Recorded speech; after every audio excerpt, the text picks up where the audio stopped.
በስመ አብ ወወልድ ወመንፈስ ቅዱስ አሐዱ አምላክ አሜን። ሰላም ለእናንተ ይሁን። የተወደዳችሁ የእግዚአብሔር ቤተሰቦች፣ የቅዱሳን ወዳጆች፣ ዛሬ ሰማይና ምድር የተደነቁበት፣ ጨካኞች የተሸነፉበት፣ እውነት ከእሳት ነበልባል ውስጥ በድል የወጣችበት ታላቅ ቀን ነው። ጥር 18 በዚህች ዕለት የሰማዕታት አለቃ የልዳው ፀሐይ የታማኝነቱ ጽናት ዓለምን ያስደመመው የቅዱስ ጊዮርጊስ አጽሙ የተቃጠለበት የተደቆሰበትና የተበተነበት ነገር ግን በእግዚአብሔር ኃይል እንደገና ሕያው የሆነበት ዝርወተ አጽሙ የሚታሰብበት ክቡር ዕለት ነው። እንኳን ለዚህ ለታላቁ ሰማዕት ለቅዱስ ጊዮርጊስ ዓመታዊ በዓል በሰላም በጤና አደረሳችሁ። በጊዜው ታሪኩ ዘመኑ የጨለማ ነበር። ዱዲያኖስ የተባለው ጨካኝ ንጉሥ ይህን ወጣት የክርስቶስ ወታደር ለማንበርከክ ያልፈነቀለው ድንጋይ ያልተጠቀመው የጭካኔ መንገድ አልነበረም። ቅዱስ ጊዮርጊስን 7 ዓመት ሙሉ አሰቃየው። ነገር ግን ቅዱሱ እንደ ወርቅ በእሳት ሲፈተን ይበልጥ እያበራ መጣ እንጂ ከቶ አልጠቆረም። በዚች በጥር 18 ዕለት ግን የንጉሡ ጭካኔ ጣራ ነካ። ይህንን ሰው ከምድረ ገጽ ካላጠፋሁት በስተቀር እረፍት የለኝም አለ፣ ትእዛዝም ሰጠ። የቅዱሱን አካል በእሳት አቃጠሉ። የተቃጠለውንም አካል ወፍጮ ቤት ወስደው እንደ እህል በድንጋይ ወፍጮ አስፈጩት። ደቀቀ፣ እንደ ዱቄትም ሆነ። ይህም አልበቃቸው። ከእንግዲህ ስሙም እንዳይነሳ መቃብሩም እንዳይገኝ ብለው ያን የተፈጨውን አጽም ወደ ረጅም ተራራ ወስደው በንፋስ በተኑት። ቀሪውንም በውሃ ላይ ዘሩት። የሰው ልጅ ጥበብ እንግዲህ እዚያ በቃ። ጊዮርጊስ ጠፋ፣ ተደመሰሰ ብለው አሰቡ። ነገር ግን ለየት ያለ ድምፅ፣ ነገር ግን የሞት አሸናፊ የሆነው አምላክ ለወዳጆቹ ታማኝ የሆነው ጌታ በዚያ በተራራ ላይ ታላቅ ተአምርን አደረገ። ነፋሱ የወሰደውን ውሃው የወሰደውን እሳቱ የበላውን አጽም መልሶ ሰበሰበው። ጊዮርጊስ ሆይ ተነሳ የሚል መለኮታዊ ቃል ተሰማ። ያ የተፈጨው የተበተነው አጽም ሕያው ሆኖ ተነሳ። ዓለም አደነቀች። ቅዱስ ጊዮርጊስ ሞትን ድል ነስቶ በጠላቶቹ ፊት እንደ አዲስ ፀሐይ በራ። ሊቀ ሰማዕታት ቅዱስ ጊዮርጊስ ሆይ እንዴት ያለ ጽናት ነው ያለህ! አንተ የልዳው ኮከብ፣ ፈተናን የማትፈራ የብረት ምሰሶ ነህ። እሳት ሊበላህ አልቻለም፣ ወፍጮ ሊፈጭህ አልተቻለውም፣ ንፋስም ሊበትንህ አቅም አነሰው። ምክንያቱም አንተ የለበስከው ሥጋን ብቻ ሳይሆን የማይቀለበሰውን የእግዚአብሔርን ኃይል ነበርና። ቅዱስ ጊዮርጊስ ሆይ አንተ ለተጨነቁት ፈጥን የምትደርስ ፈጣን መልአክ ነህ። ስማቸው ጊዮርጊስ ተብሎ በተጠራበት ቦታ ሁሉ መከራ ይርቃል፣ በሽታ ይፈወሳል፣ ሐዘን በደስታ ይተካል። የአጽምህ መበተን ለዓለም እምነትን ዘራ። የአካልህ መደቆስ ለክርስቲያኖች የጽናት መሠረት ሆነ። ክብር ለአንተ ይሁን የሰማዕታት አለቃ፣ የድል አክሊል የተቀዳጀ ኃያል፣ በነጭ ፈረስህ የምትመላለስ የክርስቶስ ወታደር ሆይ ክብር ለአንተ ይሁን። አባታችን ሆይ ዛሬ በፊትህ ቆመን እንማጽንሃለን። አጥንትህ እንደተደቆሰ ልባችን በዓለም ሐሳብ ተደቁሷልና እባክህን ድረስልን። አካልህ በነፋስ እንደተበተነ ሐሳባችን ተበታትኗልና አንተ ሰብስብልን። ያንተ አጽም ተሰብስቦ ሕያው እንደሆነ ሁሉ የእኛንም ተስፋ መልሰህ ሕያው አድርግልን። የሰማዕታት አለቃ ቅዱስ ጊዮርጊስ ሆይ ለሀገራችን ሰላምን ስጣት፣ ለሕዝባችን ፍቅርን አድል። በጭንቅ ያለውን ሁሉ በምልጃህ አስበው፣ የታመመውን ፈውሰው፣ ያዘነውን አጽናናው። እኛ ልጆችህ ያንተን ታምር እየሰማን ልባችን ይረጋጋል። ቅዱስ ጊዮርጊስ አለልን ብለን እንመካለን። አደራህን አባታችን አትለየን። ከክፉ ነገር ሁሉ ሰውረን፣ የፈሰሰው ደምህ የተፈጨው አጽምህ ለእኛ ቤዛ ይሁነን። የተወደዳችሁ ሆይ የዚህን የቅዱስ አባት ታሪክ በዚያ እናበቃም። ኃይሉ ሰፊ፣ ምልጃው ፈጣን ነው። ይህንን የቅዱስ ጊዮርጊስን የጽናት ታሪክ እንዲሁም በዕለቱ የሚጸለየውን ድንቅ ጸሎት የሚነበበውንም ገድል እስከ መጨረሻው በማዳመጥ ከቅዱሱ በረከት ትካፈሉ ዘንድ በአክብሮት ጋብዛችኋለሁ። ልባችሁን አረጋጉ፣ ሐሳባችሁን ሰብስቡ። የቅዱስ ጊዮርጊስ አምላክ ከእናንተ ጋር ይሁን።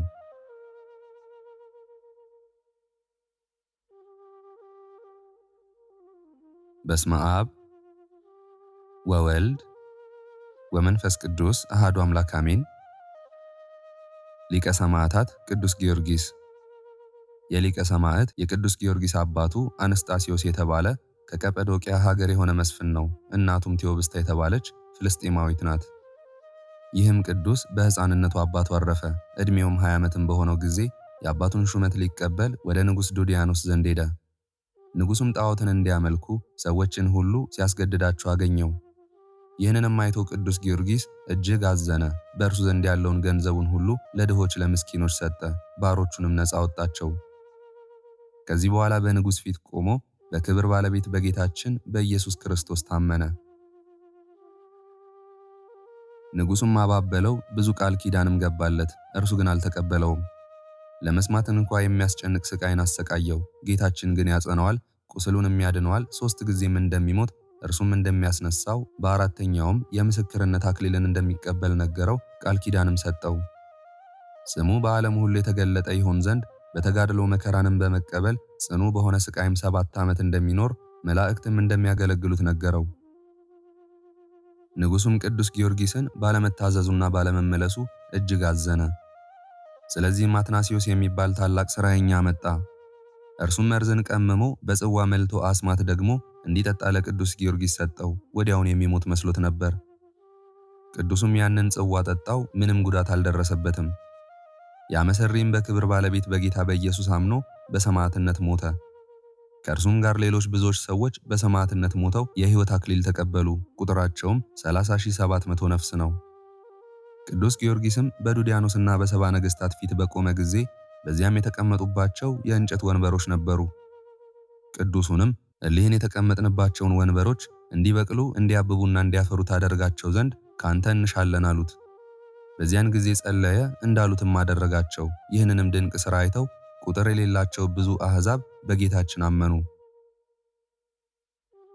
ከዚህም በኋላ ቅዱሱን ወስደው በጎድጓዳ ብረት ምጣድ ውስጥ አበሰሉት። አቃጥለው አሳርረውም ሥጋውንና አጥንቱን ፈጭተው አመድ አድርገው ከረጅም ተራራ ላይ በተኑት። ይህም የሆነው በጥር 18 ቀን ነው። ጌታችንም ነፍሱን ወደ ሥጋው መልሷት ደግሞ አስነሳው። ወደ ነገሥታቱም ተመልሶ በክብር ባለቤት በጌታችን በኢየሱስ ስም ሰበከ። ቁጥር የሌላቸው አሕዛብ አይተው አደነቁ። በጌታችንም አምነው በሰማዕትነት ሞቱ። ነገሥታቱም ደግመው ሙታኖችን ብታስነሳ አምላክህ እውነተኛ አምላክ እንደሆነ እናውቃለን፣ በእርሱም እናምናለን አሉት። ቅዱሱም ጸለየ። ከጉድጓድም ውስጥ ወንዶችና ሴቶችን ጎልማሶችንም አስነሳቸው። እነዚያም በክብር ባለቤት በጌታችን ስም አስተማሩ። የገሃነምንም ወሬ ተናገሩ። ጥምቀትንም ተቀብለው ተመልሰው አረፉ። ከሃዲያን ነገሥታት ግን ሙታንን ያስነሳህ አይደለም የረቀቁ ሰይጣናትን አሳየህን እንጂ ብለው ተከራከሩ። ከዚያም ከጭንቀታቸው ብዛት የተነሳ ከአንዲት ድሃ ሴት ዘንድ አስጠበቁት። እርሷም እንጀራ ልትለምን በወጣች ጊዜ የእግዚአብሔርን መልአክ በላዩ ከበጎ ነገር ሁሉ የተመላ ማዕድን አቀረበለት። የዚያችን መበለትም የቤቷ ምሰሶ ቅርንጫፍን አበቀለ፣ ታላቅ ዛፍም ሆነ። ያቺን መበለት በተመለሰች ጊዜ የቤቷ ምሰሶ ቅርንጫፍ አብቅሎ ታላቅ ዛፍ እንደሆነ ስለ ማዕዱም ይህን ታላቅ ምልክት አይታ የክርስቲያኖች አምላክ ሰው ተመስሎ ወደ እኔ መጣና አለች። ቅዱሱም እኔ አምላክ አይደለሁም የአምላኬ ባሪያ ነኝ እንጂ አላት። እርሷም እንዲህ ብላ ለመነችው፣ የአምላክ አገልጋይ ከሆንክ ቸርነት እንድትደርሰኝ እለምንሃለሁ። እውር፣ ደንቆሮ፣ ዲዳ፣ ጎባጣ የሆነ ልጅ አለኝና ታድንልኝ ዘንድ እለምንሃለሁ። ስለ ጌታችን እምነትም ማስተማራትና በመስቀል ምልክት አማተበው። ያን ጊዜም አየ። ቅዱሱም በሌላ ጊዜ እንዲሰማ እንዲናገር እንዲሄድ እንዲያገለግለኝም እኔ ሻለሁ አላት። በዚያን ጊዜ ንጉሡ በሀገሩ ሜዳ ውስጥ ሲዘዋወር ያቺን ዛፍ አይቶ አደነቀ። ስለ እርሷም ጠየቀ። ቅዱስ ጊዮርጊስ ከእርሷ ዘንድ የተቀመጠባት የዚያች መበለት የቤቷ ምሰሶ እንደሆነ ነገሩት። ንጉሡም ተቆጣ። ቅዱሱንም ከዚያ ወስዶ አስገረፈው፣ በመንኮራኩርም አበራዩት። ሙቶም ከከተማ ውጭ ጣሉት። ጌታም ከሞት አስነሳው። ወደ ነገሥታቱም ተመለሰ። ንጉሡም አይቶ ደነገጠ፣ ስለ ሕይወቱም አደነቀ። ከዚህም በኋላ ይሸነግለው ዘንድ ጀመር። በመንግሥቱ ላይም ሁለተኛ ያደርገው ዘንድ ቃል ገባለት። ቅዱስ ጊዮርጊስም እየዘበተበት ነገ በጠዋት ለአማልክቶች መሥዋዕትን አቀርባለሁ፣ አንተም ሕዝቡ እንዲሰበሰቡ እዘዝ፣ እኔ ስሰዋ እንዲያዩ አላቸው። ንጉሡም እውነት የሚሰዋ መስሎት ደስ አለው። ወደ ቤተ መንግሥቱም እልፍኝ አስገብቶ አሳደረው። ለጸሎትም ተነሳና የዳዊትን መዝሙር አነበበ። የዱዲያኖስ ሚስቱ እለእስክንድርያ ንግሥት ሰምታ ቃሉ ደስ አሰኛት። የሚያነበውንም ይተረጉምላት ዘንድ ለመነችው። እርሱም እግዚአብሔር ዓለምን ከፈጠረበት ሰው ከሆነበት ጊዜ ጀምሮ የሆነውን ሁሉ ሊያስረዳትና ሊያስገነዝባት ጀመር። ትምህርቱም በልቦኗ ተቀርጾ በክብር ባለቤት በጌታችን አመነች። በማግስቱም ቅዱስ ጊዮርጊስ ለአማልክት ሲሰዋ ለማየት ሰው ሁሉ እንዲሰበሰብ አዋጅ ነጋሪ ዞረ። የቤቷን ምሰሶ ያበቀለላት ያቺ መበለት ሰምታ እውነት መስሏት እጅግ እያዘነች ልጇን ተሸክማ እያለቀሰች መጣች። ቅዱስ ጊዮርጊስም ባያት ጊዜ ፈገግ አለ። ልጅሽን በምድር ላይ አኑሪው አላት። ከዚያም ልጇን ጠርቶ ወደ አጵሎን ሂድ፣ ወደ እኔ የሚመጣ ዘንድ በክብር ባለቤት በጌታዬ በኢየሱስ ስም እዘዘው አለው። ያን ጊዜ ያ ልጅ ድኖ ቅዱስ ጊዮርጊስ እንዳዘዘው ወደ ጣዖቱ ቦታ ሄዶ አዘዘው። በጣዖቱ ያደረ የርኩስ መንፈስም ከማደሪያው ወጥቶ ቅዱስ ጊዮርጊስ ወዳለበት መጥቶ እኔ ሰውን ሁሉ የማስት እንጂ አምላክ አይደለሁም ብሎ በሕዝቡ ሁሉ ፊት አመነ። ቅዱሱም ትውጠው ዘንድ ምድርን አዘዛት። ወዲያውኑ ዋጠችው። ጣዖታቱንም ከአገልጋዮቻቸው ጋር ፈጽሞ አጠፋቸው። ንጉሡም ከወገኖቹ ጋር አፈረ። ብስጭትና ቁጣንም እንደተመላ ወደ ንግሥት ሚስቱ ዘንድ ገባ። እርሷም አምላካቸው ጽኑና ኃያል ነውና ክርስቲያኖችን አትጣላቸው አላልኩህምን? አለችው። ይህንንም ከእርሷ ሰምቶ በእርሷ ላይ እጅግ ተቆጣ። ወደ ክብር ባለቤት ክርስቶስ እምነት የከበረ ጊዮርጊስ እንዳስገባ ታወቀ። ከዚህም በኋላ ከከተማ ውጭ እንዲጎትቷትና በመጋዝም እንዲሰነጥቋት አዘዘ። የሰማዕትነት አክሊልንም በመንግሥተ ሰማያት ተቀበለች። በዚያም ጊዜ ስለ ቅዱስ ጊዮርጊስ ሥራ ነገሥታቱ ሁሉም ደነገጡ። ኀፍረት ደግሞ እንዳይጨመርባቸው ከእርሱም እንዲያርፉ ራሱን በሰይፍ ይቆርጡ ዘንድ እንዲጽፍ ንጉሥ ዱድያኖስን መከሩት። ያን ጊዜም የክቡር ጊዮርጊስን ራስ በሰይፍ ይቆርጡ ዘንድ አዘዘ። ድል አድራጊው ጊዮርጊስም እጅግ ደስ አለው። እሳት ከሰማይ አውርዶ 70ውን ነገሥታት ያቃጥላቸው ዘንድ መከራውም ከክርስቲያን ወገኖች ዘንድ ጸጥ ይል ዘንድ ጌታችንን ለመነው። ወዲያውም እሳት ወርዶ ከሰራዊቶቻቸው ጋር 70ውን ነገሥታት አቃጠላቸው። ከዚህም በኋላ የክብር ባለቤት ጌታችን ኢየሱስ ክርስቶስ ለቅዱስ ጊዮርጊስ ተገልጾ ብዙ ቃል ኪዳን ሰጠው። በምድር መታሰቢያህን ለሚያደርግ ሁሉ እኔ ኃጢአቱን ሁሉ ደመስሳለሁ። በመከራም ውስጥ ሆኖ በባህርም ሆነ በየብስም ወይንም በደዌ በስምህ የሚለምነኝን እኔ ፈጥኜ ከመከራው አድነዋለሁ። ይህንንም ጌታችን ተናግሮ በክብር ወደ ሰማይ ወጣ። ከዚህ በኋላ ራሱን ዘንበል አድርጎ በሰይፍ ቆረጡት። በመንግሥተ ሰማያት አክሊላትን ተቀበለ። ከአገልጋዮቹም የቀሩት ሥጋውን ወስደው በልብስ ጠቀለሉት። ወደ ሀገሩ ወደ ልዳም ወሰዱት። ቤተ ክርስቲያንም ሰርተው በውስጧ አኖሩት። ከእርሱም ቁጥር የሌላቸው ብዙዎች ድንቆች ታምራቶች ተገለጡ። የቅዱስ ጊዮርጊስ አማላጅነቱና ተራዳኢነቱ ሁላችን የክርስቲያን ወገኖችን ከሥጋና ከነፍስ መከራ ይጠብቀን ለዘላለሙ አሜን። በእውነት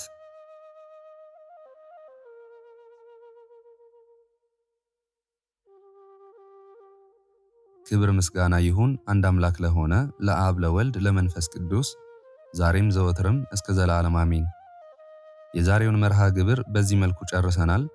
ዘወትር የምንለቀውን መርሃ ግብር እንድትከታተሉ ሳትሰለቹም ሰብስክራይብ፣ ላይክ እና ሼር እንድታደርጉ እኔንም ይህን ጸሎት የተከታተሉትንም በያላችሁበት በጸሎታችሁ እንድታስቡን በጌታችን በመድኃኒታችን በአምላካችን በኢየሱስ ክርስቶስ ስም ጠይቃለሁ። እግዚአብሔር አምላካችን እስካሁን ሰዓት ጠብቆ ለዚህ ያበቃን የአባቶቻችን አምላክ ልዑል እግዚአብሔር ስሙ ፈጽሞ የተመሰገነ ይሁንልን። እመቤታችን ቅድስት ድንግል ማርያም ዘላለማዊ ስሟ የተወደደ ይሁንልን። ጻድቃን ሰማዕታት፣ ቅዱሳን መላእክት እንደየክብራቸውና እንደየማዕረጋቸው የከበሩ ይሁኑልን። ይህንን ጸሎት ምስጋና ወይም ቃለ እግዚአብሔር በቅርብም በአካል በሩቅም በያላችሁበት ስትከታተሉ ለቆያችሁ በኋላም ለምታደምጡ በአሜነ በረከት ለተሳተፋችሁ በጸሎት እንድናስባችሁም ለጠየቃችሁን ዮርዳኖስ ገብረ ጊዮርጊስ፣ ወለተ ገብርኤል፣ ወለተ ኢየሱስ፣ ፍቅርተ ሥላሴ፣ ፍቅርተ ማርያምና ወለተ መስቀል፣ ወለተ ማርያም፣ ወለተ ኢየሱስ፣ ወለተ ኪሮስ፣ ወለተ ማርያም፣ ወለተ ትንሣኤ፣ ወለተ ማርያም፣ ሰይፈ ሚካኤል፣ ብርቱካን፣ ዓለም፣ ፍቅርተ ማርያም፣ ኪዳነ ወልድ፣ ወለተ አረጋይ፣ ተክለ ኢየሱስ፣ ወለተ ኪዳን፣ ሀብተ ማርያም፣ ፍቅረ ሥላሴ፣ ወለተ ሥላሴ፣ ወለተ አናንያ፣ ተስፋ ኢየሱስ፣ ወለተ ኪዳን፣ ኪዳነ ማርያም፣ አጸደ ማርያም፣ ተክለ ማርያም፣ ወልደ አማኑኤል፣ ወለተ ማርያም፣ ወለተ ሰማዕት፣ ወልደ ሚካኤል፣ ወለተ ኪዳን፣ ወለተ ሐና፣ አስካለ ማርያም፣ ወለተ ማርያም፣ ማኑኤል፣ ሳሙኤል፣ ብሩኖ፣ ሳህለ ማርያም፣ ወለተ ጻድቅ፣ ወለተ ማርያም፣ ፍሬ ሰንበት፣ ገብረ ኢየሱስ፣ ተክለ ሥላሴ፣ እህተ ማርያም፣ አስካለ ማርያም፣ ወልደ ገብርኤል፣ ገብረ ጊዮርጊስ፣ አታለል፣ አበቡ፣ ተፈሪ፣ ይመር፣ ብርቄ፣ መካሻ፣ ስንዴው፣ ወለተ ቂርቆስ፣ ገብረ ሥላሴ፣ ክንፈ ሚካኤል፣ ኃይለ ኢየሱስ፣ ገብረ ኪዳን፣ ገብረ ሥላሴ፣ ፈቃደ ሥላሴ፣ ኃይለ ኢየሱስ፣ ወለተ ሥላሴ፣ ሳህለ ማርያም፣ ወለተ ሥላሴ፣ ሰብለ ማርያም፣ አጸደ ማርያምና ወለተ ሰማዕት፣ ፍቅርተ ዮሐንስ፣ ወለተ ገብርኤል በልዩ፣ አጸደ ማርያም፣ ሐና ማርያም፣ ጽጌ ማርያም፣ ሁለተ ማርያም፣ ገብረ ሥላሴ፣ ወለተ መድን፣ ገብረ መድን፣ ወልደ ሥላሴ፣ ወለተ ቂርቆስና እህተ ማርያም፣ ወለተ ሰንበት፣ ቅዱስ ቶማስ፣ ወለተ ሕይወት፣ ሰሊና፣ ወለተ ትንሣኤ፣ ዮሐና፣ ንግሥቲ፣ አዜብ፣ ወለተ ሰንበትና ወለተ ጻድቅ፣ አስራተ ማርያም ወለተ ማርያም ስህነ ማርያም ተክለ ወልድ ተክለ ሚካኤል ወልደ ሚካኤል ዕለተ ጸዳለ ዕለተ ኪዳን ወልደ ሩፋኤል ተክለ ሥላሴ ወለተ ሰንበት ማሪቱ ኃይሉ ወለተ ሥላሴ ኃይለ ገብርኤል ገብረ አብ ኃይለ ሚካኤል አስካለ ማርያም አምደ ሚካኤል ወለተ ሚካኤል አመተ ኢየሱስ ወለተ መድህን ወለተ ማርያም ፈቃደ ማርያም አጸደ ማርያም ወለተ ሐና ወለተ ኪዳን በትረ ማርያም ወለተ ሥላሴ ሁላችሁንም እግዚአብሔር ያስባችሁ ከነ ቤተሰባችሁ በሕይወት በጤና ያቆያችሁ። ዕድሜ ዘመናችሁ የተባረከ ይሁን። ስራችሁን የሰመረ ቀናችሁን ያማረ ኑሯችሁን የከበረ ጸሎታችሁንም የተሰማ ያድርግላችሁ። እንዲሁም በአካል በሥጋ የተለዩንን ወለተ አማኑኤል ኃይለ ጊዮርጊስ ወለተ ማርያም ወለተ ጽዮን ሙሉ ማሞ ወለተ ሥላሴ ወልደ ሰማያት እግዚአብሔር አምላካችን ነፍሳቸውን ይማርልን፣ በአጸደ ሕይወት በገነት በመንግሥተ ሰማይ ያሳርፍልን። አነሳስቶ ላስጀመረን አስጀምሮም ላስፈጸመን ለልዑል እግዚአብሔር ክብርና ምስጋና ይግባው ዛሬም ዘወትርም ለዘላለሙ አሜን። አቡነ ዘበሰማያት